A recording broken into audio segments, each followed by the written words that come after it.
He often drove his truck off the usual roads, cutting across sand and dirt tracks, carving out new paths where other drivers were afraid to go.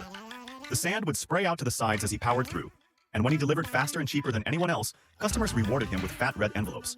That wild confidence on the road was one из немногих вещей, которые у него еще оставались. Years earlier, on his 12th birthday, he had hidden in a roadside ditch and pulled a half-mad old man out of the path of oncoming traffic. The stranger, filthy and wild-eyed, had looked straight at him and said a strange blessing. A face like a demon, but a heart like a bodhisattva, destined to eat bitter rice for the rest of his life. Then the old man handed him a peachwood whip, carved into 11 joints, and told him it was a soul whip. The boy hadn't believed a word. At 18, he left home as soon as he could, took a job driving, and slowly built a life.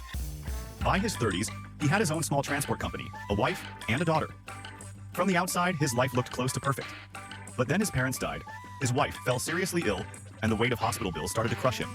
While he spent his days and nights at her bedside, his older cousin, a slick businessman named Anton, quietly shut down their joint company and moved all the assets.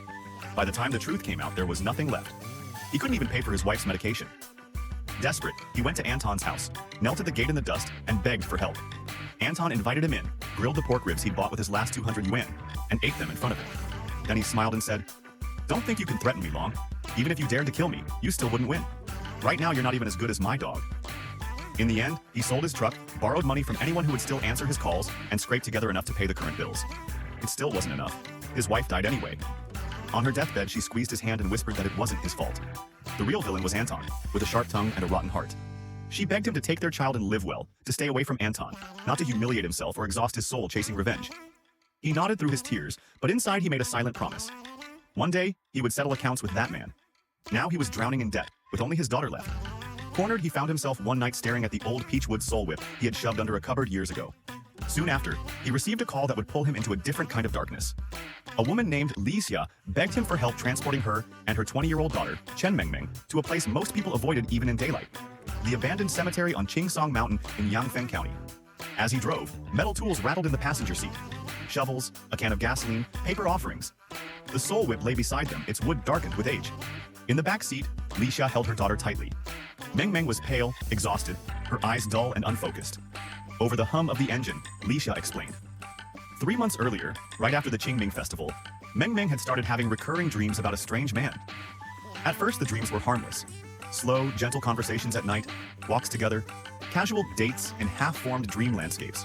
She could never quite see his face, but she somehow knew he was young and handsome. After a while, the man in the dream asked her if she would officially be with him. Lost in the sweetness of it, she agreed without hesitation. Everything changed after that.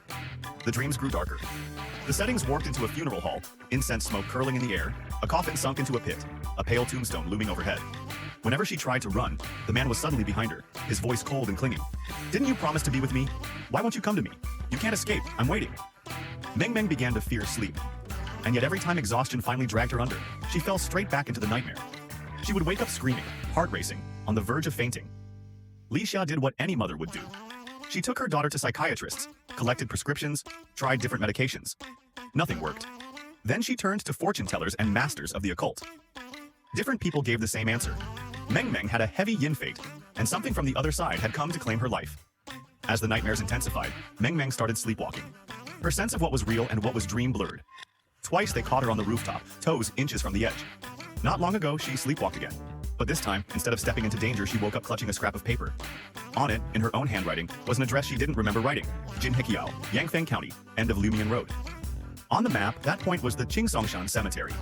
An old monk told Li Xia that if she wanted to save her daughter, she needed to find a man with a strong yang fate, someone hard to kill, and have him escort Meng to that graveyard. There, at midday, they had to locate the original owner of the tomb that was calling her, dig up what was buried, and burn it completely.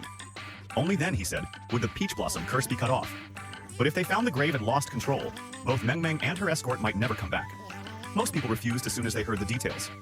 Li Xia kept searching, until someone pointed her to him, the truck driver who had once rushed into danger to help strangers. At first he thought the story was insane, just superstition wrapped in drama. But when he saw Li Xia's face, the same hollow desperation he had worn when begging for his wife's life, and Meng's empty, sleepless eyes, he couldn't walk away. He threw his cigarette out the window and agreed. Success or failure, he would at least go with them. They drove off the main road, through scrub grass, and up a narrow mountain lane, until the rusted iron gate of Qingsongshan Cemetery finally appeared. The sign was half fallen, the paint flaking off the characters. Inside, tombs climbed the hillside in uneven rows. The lower section had proper tombstones and brickwork, the upper part was wild, Graves swallowed by weeds and thorn bushes. He parked at the bottom of the steps and grabbed the tools. Ming clung to her mother's arm, shaking. He asked if she knew the name of the person whose grave they were looking for. She shook her head, mute.